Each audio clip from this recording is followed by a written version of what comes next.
Transferring wealth successfully starts with asking yourself questions that will give your family a better life now and for generations to come. In this podcast, financial professionals John and Michael from Copper Beech Financial Group guide you through eye-opening questions to help you discover the truth about your wealth. Now, on to the show. Hello and welcome to The Truth About Wealth with John and Michael Parise of Copper Beech Financial Group. John, how are you? I'm doing great, Eric. How are you, sir? I am doing fantastic. I'm excited because you told me before we started recording that Michael had this brilliant thought, and then we just chatted about it. And Michael, it is a brilliant thought about what we're talking about today. That G2 pops up every once in a while with good ideas. Every once in a while. Bring in the gold. Bring in G2. That's right. Michael, what are we talking about today?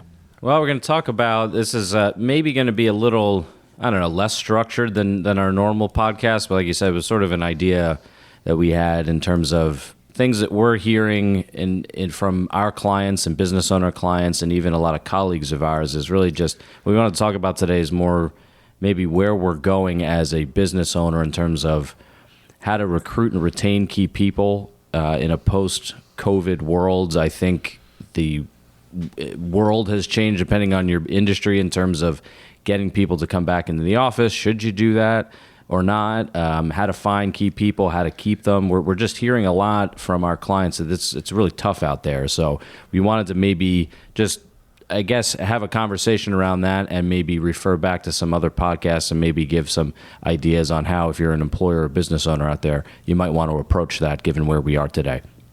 Yeah, I actually had to quit a thread that I was on on some social media because you have these folks, and we don't even call it left and right. It's just there are folks out there that are trying to preach that all corporations are bad and they treat employees poorly, and it's just not a true picture. Yeah, that's not true. No, it's not true at all. I mean, there are definitely some corporations that treat employees poorly. We can all agree to that. However, that's not the vast majority, at least in my opinion. That's not, especially smaller businesses, that's not what's happening. And so you get this crowd that is, well, I don't want to work unless I get paid, this amount of money, and they have all these benefits. I want 4 weeks vacation. I want all these different things because they're trying to work me to death.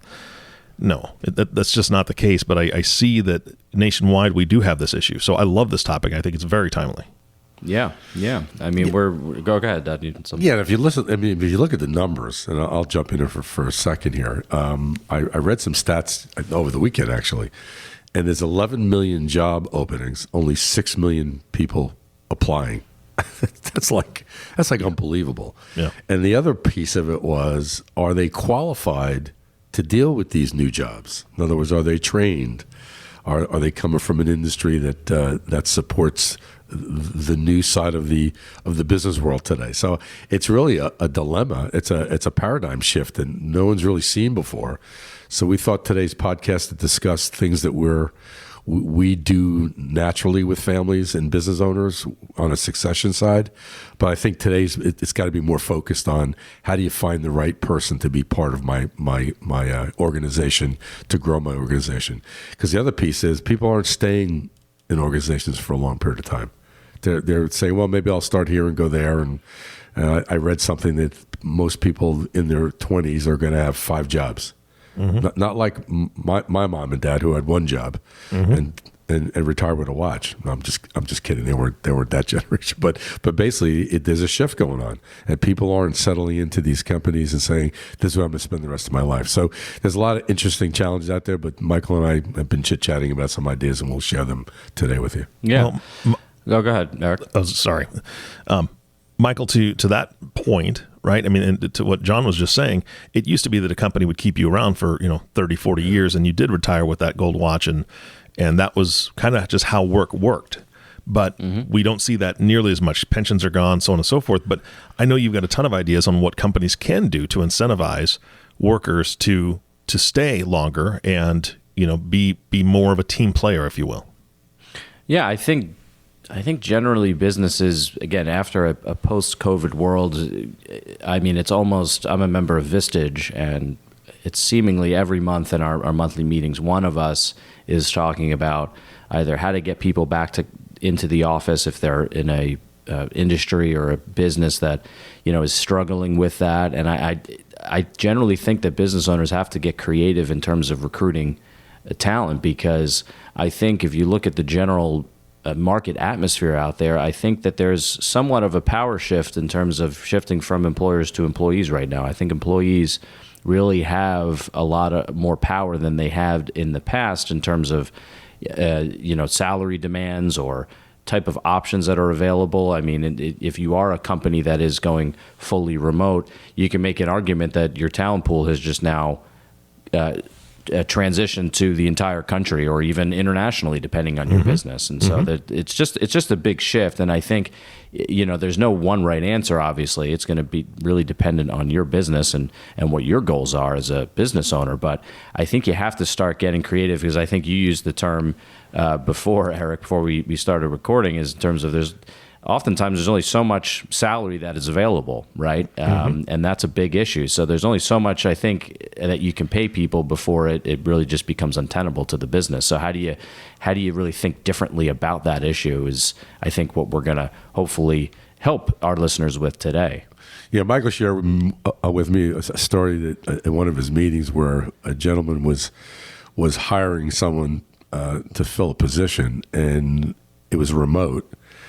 And he said, well, I want you to come in the office a couple of days a week because we need you here in the office. And he wanted a bonus to buy clothes to come into the office. Oh, interesting. He wanted a wardrobe.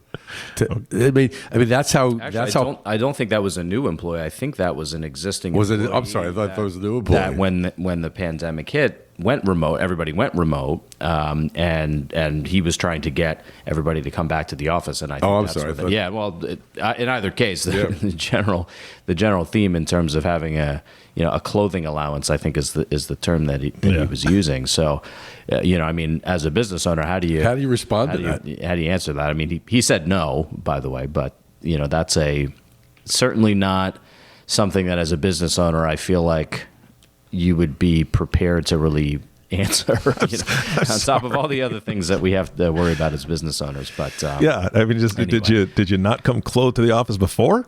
Exactly. That was right, that was my. I think he had somebody else that asked for a raise to come back to the office, and he said, well, we didn't cut your salary when everybody went remote, so we don't feel like we should be giving you a raise to come back. You're at the same level. So again, it's a challenge out there, I think, for a lot of business owners. Yeah, but it tells you what's going on, because there are people that are trying to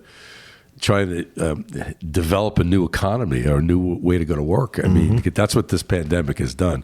To Michael's earlier point, how do you address that in today's marketplace? How do you retain, recruit talent that hopefully is going to stay with you a long time? Like here at Copper Beech, I really make it a point, to really get my employees involved. Now, we're a smaller organization, and we can do this pretty routinely, but I think every organization should be thinking about getting closer to the employee group from a communication standpoint. Like every Tuesday, we have a team meeting where we share not only what's going on with our families, but best practices and what needs to be done in different divisions of our office. And I'm always trying to get feedback from all of them. Say, listen, improve your position, make it better. Challenge yourself.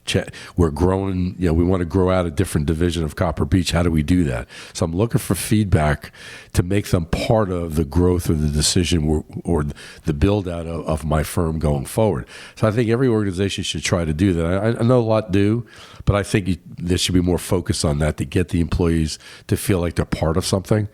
Because if they're going to be home in their pajamas or whatever it might be for 5 days, how do you get them connected to the organization where they're motivated to be there for a long period of time? Well, that's a big challenge, I think, in terms of, I've heard a lot of business owners use the term, corporate culture, and having a corporate culture of being in the office. And, I personally am seeing a little bit of, depending on who you talk to, a disconnect in that conversation between the business owner and what the business owner believes the culture should be versus what the employee believes the culture should be. And I think sometimes, depending on your company or your business, those aren't aligned, which can be a challenge, because now you're in that situation where, again, if some businesses are going to be working, let's just say, fully remote, and that's what that employee wants to do. Well, now they have that option, I think, more than they did in the past. And so again, getting back to how do you recruit and retain those key people is going to be a challenge.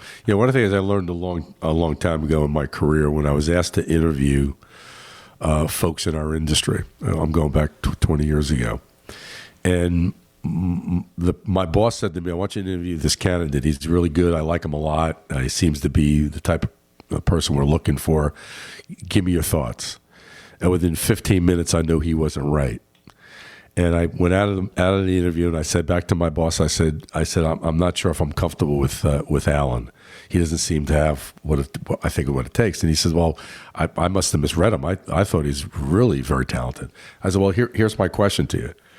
When you interview someone, do you interview someone to be an employee, or you look at him as an entrepreneur in that position that's going to develop it? Because in our industry, you have to be a business owner first and everything else second. If you're not going to hire someone that thinks like a business owner, growth, organization structure, whether it's sitting behind a desk working a piece of the business, you have to have that philosophy. That's what drives success in companies. There's leadership that needs to be developed in these organizations. So I would look for those skills in the next interview. Is he a business owner in thought, or is he an employee waiting for direction? That's how I would look at it. Yeah, I think that's important. And that's a challenge to find, and I think it might become more challenging to find that type of mentality depending on your business. But let's get into again some of the things that we've been talking with our clients about around this issue. I mean, it goes back to sort of other maybe non-traditional type of employee benefits that I think is really where a lot of our families are starting to bring up those conversations that we may have had with them quite a few years ago, and maybe say, I think that's something we should work towards, but maybe there's other projects that we want to prioritize. Now that's starting to, I think, become more into the forefront, because I think they are starting to see that they're going to need to start implementing some of these other strategies, again, to help recruit and retain key talent to fit whatever culture they're trying to build in the business. So I think we've had some podcasts on this in the past, but things like executive bonus plans or phantom stock plans or stock option plans, whatever those types of plans, whatever fits for your business, I think it's going to be a good time now to revisit that conversation and thought process, because again, there might be a limit to how much salary you might just be able to pay directly to an employee or to an executive, and these other benefits might become more of an important component to the conversation to help recruit those people. So that's I think we just had a conversation last week with one of our families around that really fit that bill, and they're now starting to bring that again back into the forefront, I think, a little more than they had in the past. Yeah, and they're being forced to do that, as we talked a few minutes ago, is that they need talent to expand, and the pool is smaller than it used to be. So they want to make sure the folks that they have already in their operation, they could develop through a process of education internally, and also develop a bonus structure to keep them there. And make sure they become part of the growth of the organization. That's where, for example, a phantom stock plan makes sense to some firms. We put a couple of those in place in recent years, and it really is designed to have a high-end executive or someone that's very important to the organization that says, I'm going to be part of the growth here, but they're only salaried at this point. So this phantom stock arrangement says, okay, let's set a benchmark this year, and I'll give you an example, Eric. If my gross profit was $1 million this year, and I would grow to $2 million over the next 2 to 3 years, the reward would be, if you help me grow this, Mr. Executive, to that $2 million number, I will give you a share of that value as part of your retirement package, or as part of your your compensation package here at the company. And it drives a different attitude, because if you're going to be rewarded for the success of the organization going forward because you're part of that, it's a whole different climate in the office. They become part owners of that decision. It's like an ESOP plan. Well, it's creating that employer type of mindset, right? You can incentivize executives with that type of plan. Yeah, and you could recruit to that as well. So that phantom stock arrangement is a very, very interesting tool that you can use to keep the company growing, keep good talent in place, but the talent feels that they're rewarded for their effort and hard work versus just getting a W-2 check every week, which is the principle of it. Yeah. No, I think that's a big one. I just had a conversation with another colleague about that, because they were giving outright stock. They were thinking about giving outright stock in the company to employees, which is certainly an option. You can build that into your plan, whether that's via stock options or just having them buy into the company, whatever the case may be. But just keep in mind, when you do that, or if you're considering that, those employees now become owners of the company. They're entitled to certain shareholder rights if you're in a corporation, or certain rights to see corporate books and things, because they are now actually an owner of the company. In the phantom stock plan, you don't have that. In a phantom stock plan, they're not owners of the company, but they are participating effectively in the ownership of the company via the growth. So it's a little bit of a different structure. But I think it tends to be, from our experience anyway, a lot of times the best of both worlds, because the employers can, again, create that employer mindset. The employees are happy because they're getting that benefit, but they're not the actual owner of the company that might, pose other challenges as an owner of a company. Yeah, one of the other plans we look at is just a straight bonus plan based on success of the organization for that particular year. And that's more of a compensation package. But it's very attractive because it's sharing that success of the organization for that year or that quarter or that 5-year period, depending on how you design it.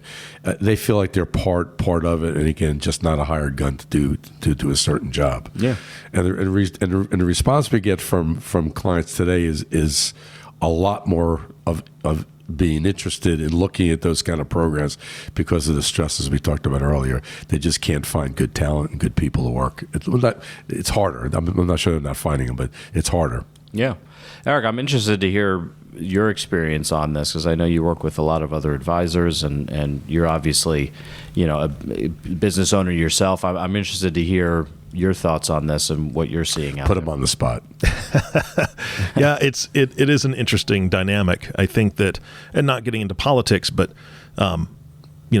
just 5-10 years ago, you would hear people complaining about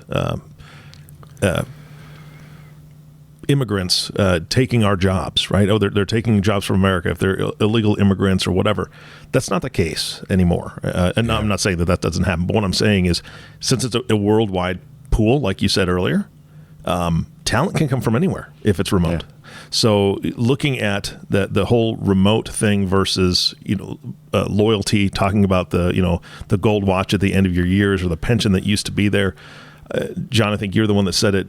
People are job hopping, 5 different times, and I think that the last time I heard it, it was not just jobs but also careers. People would switch careers 3 or 4 times during their lifetime. And that just shows a lack of loyalty, and I say this with air quotes, lack of loyalty from both sides in a way, right? There's a lot of companies that don't want to keep somebody on for an extremely large amount of time because they want fresh blood in there, or maybe it's a salary issue, whatever. And so employees feel that. And Michael, you bringing up all these other options to incentivize employees, I think this is really where companies need to look and really, really think hard and long about what they're doing to develop the employees. Like you said, you want them thinking like an owner, not as an employee. But if there's no reward for thinking that way, if there's absolutely no reward for being a company man or woman at this point in their life, then why would they be? Right? If it's just about a paycheck, they can get a paycheck anywhere. What are they getting from the company? What kind of, I remember when I was much younger, there was a company I worked for. It was a small local business. I was probably 17 or 18 years old, but I was blown away that every Friday morning we would all go to this little airstrip. It was just a little tiny airport, and it had I think it was called the Hangar Inn, just a little cafe. And they would take us to breakfast, and there was probably 25 of us all together. But they'd pay for breakfast, and it was an opportunity for all of us to sit down and break bread, right? And build relationships within the company. And I think that's one of the other pieces that is kind of missing from companies, is that relationship building aspect among employees, because either remote or they just don't schedule the time. So the little things that people can do and companies can do to build brand loyalty, company loyalty, and also fellow employee loyalty when it comes to relationships, I think those are all very good things that every company needs to look at to give them that competitive edge to get good workers that are dedicated to them and the entire company's success, just not the employee success. Yeah. Yeah, this is a G1 comment, and I'm going to probably take some heat from Michael on this one. I think technology has shifted things as well, because people are so accustomed, employees, anyone, is so accustomed to do things via email or through some type of a technology, that interrelationship, that face-to-face meetings aren't as important as used to be when I grew up. Like being in the service business as we are here at Copper Beech, I always believe that face-to-face contact with a family person is the most important thing you can accomplish. So occasionally I'll say to Michael, why don't you call so-and-so? Michael said, well, just email them. I go, no, I want you to call them, Michael, because they want to hear your voice. Dad, but they want emails. So there's a conflict, I think, in part of the generational shift of how I used to do business with in my employees and my clients versus the younger generation. They're more of that technology driven, and relationships might not be that important, but that's what changed. I think that's what's changing in part, that relationship is not as important as it used to be. Maybe I'm wrong, but that's how I view it from my old stance, my G1 stance. Do you want me to yell at you now? Yeah, Is that what Bring it, Michael, bring it. No, I think I don't disagree with anything that you're saying. I think there's certain times where email fits better if you're trying to coordinate with 5 other people. I think having everybody in the same conversation, so to speak, is important versus a one-on-one phone conversation, because if it's a client, then the client has to relay that to another advisor or whatever the case may be, and things get lost in translation. So but you're right. I mean, you do have to have at a certain point, if you're not getting the right response or having that relationship, you do have to have a face-to-face meeting, which is, I think, part of the challenge. Getting back to your point, Eric, in terms of the culture of an office and the training, because I was an attorney colleague that I was talking to recently who was talking about one of the struggles that they're already starting to see is for first year or not just first year, but particularly newer attorneys out of law school.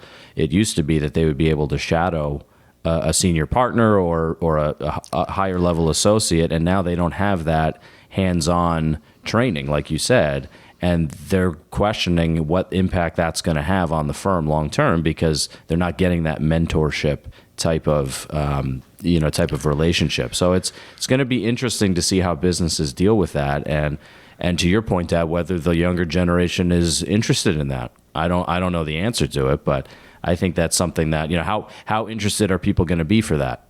I don't know. Yeah, there's a shift. I mean, that's what I said earlier. There's a paradigm shift that we haven't gone down this road yet, and I think everyone's trying to figure it out as this podcast is discussing at this point.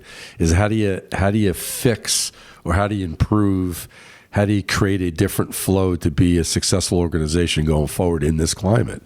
I think also part of it has to do with trying to find one's passion, what they really like to do. There's so many different avenues that a younger person can take today. Again, because of technology, because of that world opening up, because of that technology, they might not be that focused on one profession. To your point, Eric, they like 5 or 6 different things. I'll try those over the next few years, see which one I like. So it's different, and I'm not sure if I know the answer to it, but I think as a business owner, I have to continue to address it here at Copper Beech. How do I maintain my employees' growth in the company? How do I make them passionate about my vision and Michael's vision of where we're taking Copper Beech? How to become part of that? And what's their reward at the end of the day if they do become part of that? Is it just a job, or is there going to be another benefit here at Copper Beech or any organization that you might be running? It's just really one of those, you have to keep thinking about it now. Maybe you'd have to do that 10 years ago. Now, to Michael's point, when we kick this meeting off, is that there's a change occurring, and we have to try to stay on top of it to keep our organizations functional and growing in today's environment. I just think it's going to be an ongoing challenge. It's not easy, but I think you got to keep your eyes open. But I think the key element is how do I if I find a good employee, how do I keep them? I think that's really where the magic is to me. How do I maintain that employee's position here? Because I'm training them along the way.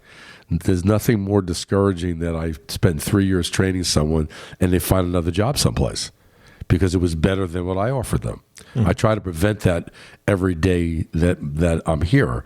Is how do I make it where they want to stay here because I'm treating them well, I'm compensating them, they're succeeding here at the organization, and there's opportunities here. I don't know, I'm babbling on a little bit, but that's how I look at it. I'm just a G1 guy. Well, no, I think you're onto something there, because and again, the other thing that I think in my head is, for lack of a better term, the gig economy, and it's easier than ever for people to sort of do their own thing and not have to work the traditional 9-to-5 job. And I'm not, again, siding one way or the other on whether that's good or bad, but as a business owner, that I think is something you have to be aware of. I was telling you, I'm trying to look it up on the computer here, and I can't find the app, but I'm a musician, and there's an app now where musicians can be hired. And so if you are a guitar player and somebody around the world has a song that they've written and they want guitar to be put on that, but they don't know anybody that locally that can play guitar, you can hire people online, send them the tracks of whatever music they want recorded on, and then that person can take it, put guitar on it, and then send it back, and now you've got guitar for your song. You do that for drums or vocals, whatever it is.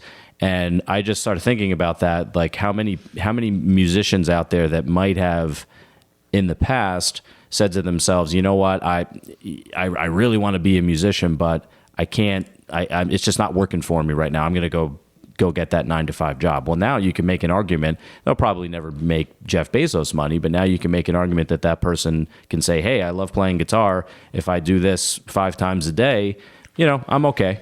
And I'll make I'll be able to pay my rent or my mortgage or whatever it is, and not have to work for anybody else. And I can do it when I want, and, just like Uber. And, so how much of an impact is that going to have on the business world? I don't know, but it's just shifting a lot, I think. And it's not something that I think we're all paying attention to it, but it's just something that I think is shifting. Well, that's like Fiverr, right? I mean, that's another site. I know there's multiple things like Fiverr, but maybe that's what it is. I can't remember. Yeah, thank you. I think that might be the app.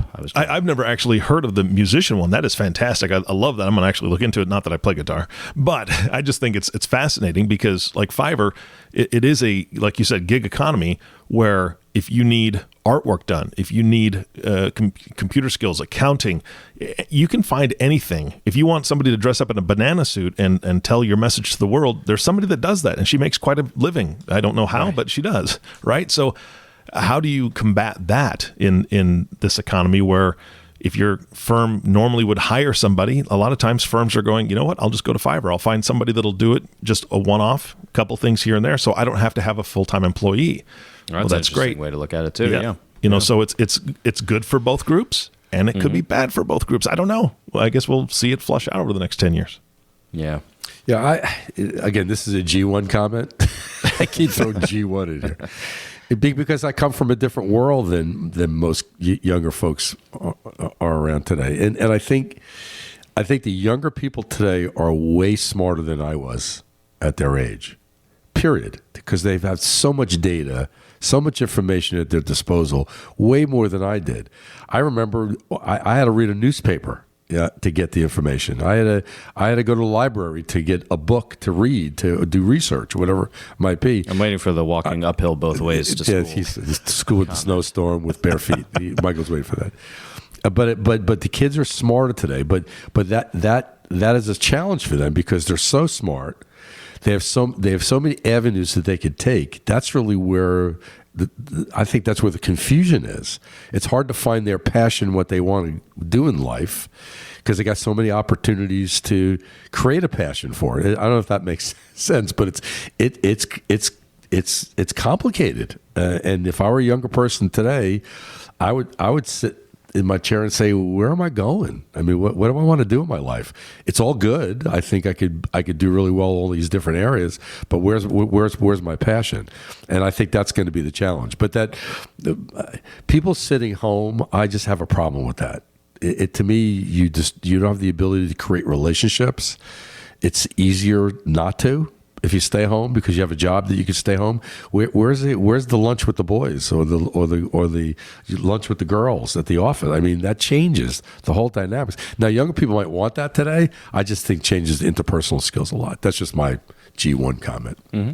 No, well, the other thing is harkening back to what you said about email versus in-person meeting. We all know that message sent isn't always message received. When you don't have those relationships within an office, it's easy to misconstrue something, right? Or a message comes in and it's a quick email. I'm just going to send a quick email. You don't hear a voice tone. You don't read body language. You don't know what's going on. And an email is great. Text messages are great. These different systems where you can send messages inner office are great for a lot of different things. But the problem is if we rely too much on that, then you lose the relationship aspect. Somebody can be hurt by something somebody said, even though it wasn't intentional. And then you've got another situation within your company. That how do you hammer that out, right? Without it escalating to something that is irreversible or whatever. So relationships are very, very important. I think those are key points that need to be moved forward. It's just how do you develop the relationships appropriately and timely for the best, keeping in mind the company's best interests and also the individual. Yeah, I mean, I have a client right now. Michael left. He knows this. He calls me just to have a conversation. He wants to rant. He wants to talk about what's going on in the world around him. And he's I pay you because I love having conversations with you. And he sees me at conferences and we spend hours talking about stuff that most people are not concerned about, but he's concerned about it, and I share his concern. And we talk about it, and he just loves that connection. He just loves pick up the phone. And he always says, no matter when I call you, you answer. I said, well, that's what I do. He said, no, I just love when you do that. So that connection is important, I think, to people. They have to feel like they're heard. They're part of something.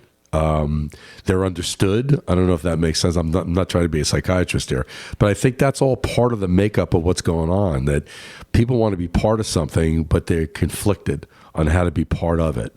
And I think that's going to be a challenge going forward. I think as a company, we have to start paying attention to that a lot more than we did in the past, because I don't know what the next 10 years is going to look like, but it's going to be different. Yeah.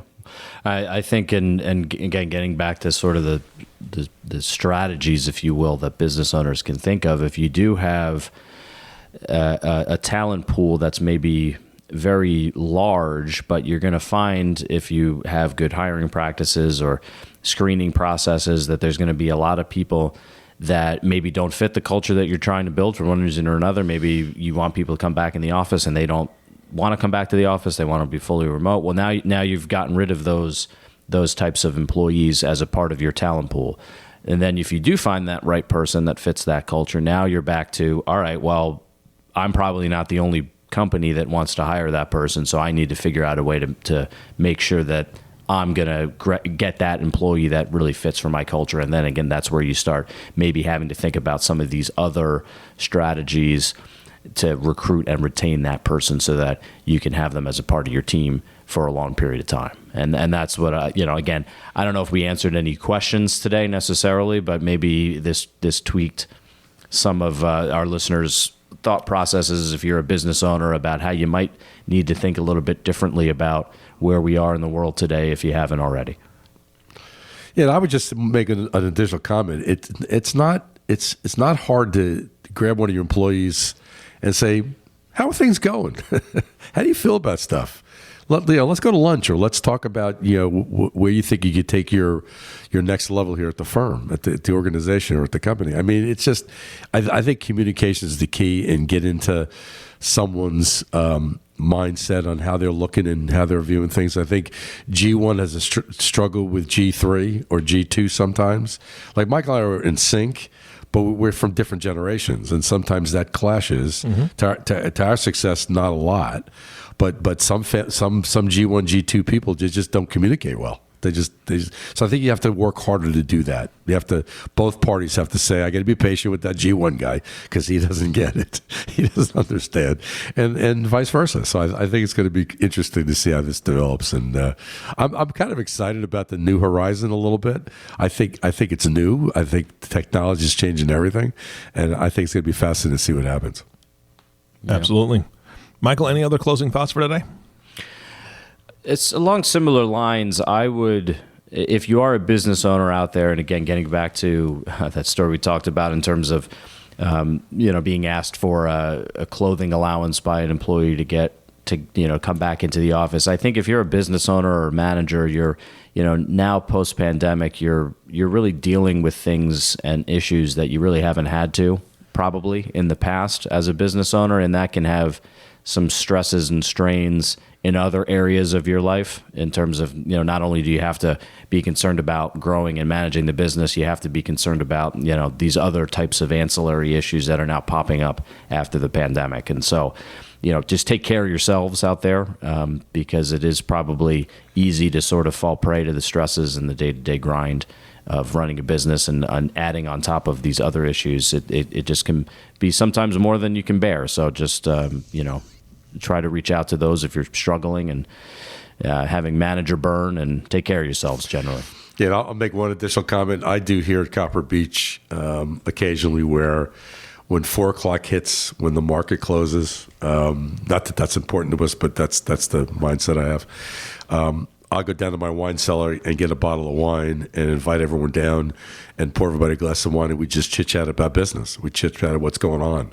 And it really is a wonderful thing. If you can do that, it allows your employees to be comfortable with having a conversation with the powers to be, and be comfortable with that. So sometimes you have to do some creative things to get people to understand each other. And I think sometimes that makes sense. Absolutely. Gentlemen, this podcast, I know it was a little different than your normal podcast, but this was incredible food for thought. And I think that everybody is going to be able to take away something from this, and maybe plant some seeds of question in their mind of what can I be doing better? So yeah, like wine at 4 o'clock. There you go, wine at 4 o'clock. Yeah, that's the last takeaway from the podcast. So guys, thank you so much for your time. This has been really beneficial. Awesome. Thanks, you. Eric. Hope it was. You bet. And of course, our last thank you goes to you, the listening audience. Thank you so much for tuning in and listening to the Truth About Wealth podcast with John and Michael Parise. If you have not subscribed to the podcast yet, please click the subscribe now button below. This way, when John and Michael come out with a new podcast, it'll show up directly on your listening device. This makes it really easy to share these podcasts with your friends and family. Again, thank you so much for listening today. For everyone at Copper Beech Financial Group, this is Eric Johnson reminding you to live your best day every day. And we'll see you next time. Thank you for listening to the Truth About Wealth podcast. Click the subscribe button below to be notified when new episodes become available. The information covered and posted represents the views and opinions of the guest and does not necessarily represent the views or opinions of Copper Beech Financial Group. The content has been made available for informational and educational purposes only. The content is not intended to be a substitute for professional investing advice. Always seek the advice of your financial advisor or other qualified financial service provider with any questions you may have regarding your investment planning. This material is for informational purposes only. Neither APFS nor its representatives provide tax, legal, or accounting advice. Please consult your own tax, legal, or accounting professional before making any decisions. Copper Beech is not affiliated with American Portfolios Financial Services, Inc. and American Portfolios Advisors, Inc. Securities offered through American Portfolio Financial Services, Inc., a member of FINRA SIPC, investment advisory and financial planning services offered through American Portfolio Advisors, Inc., an SCC registered investment advisor.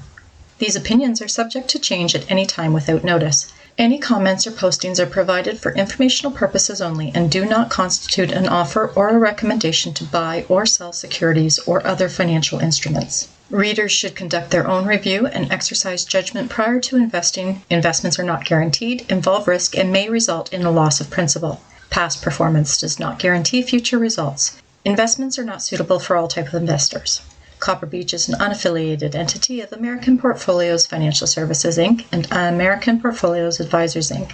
Any opinion expressed in this forum is not the opinions of American Portfolio Financial Services, Inc. and American Portfolio Advisors, Inc. and have not been reviewed by the firm for completeness or accuracy.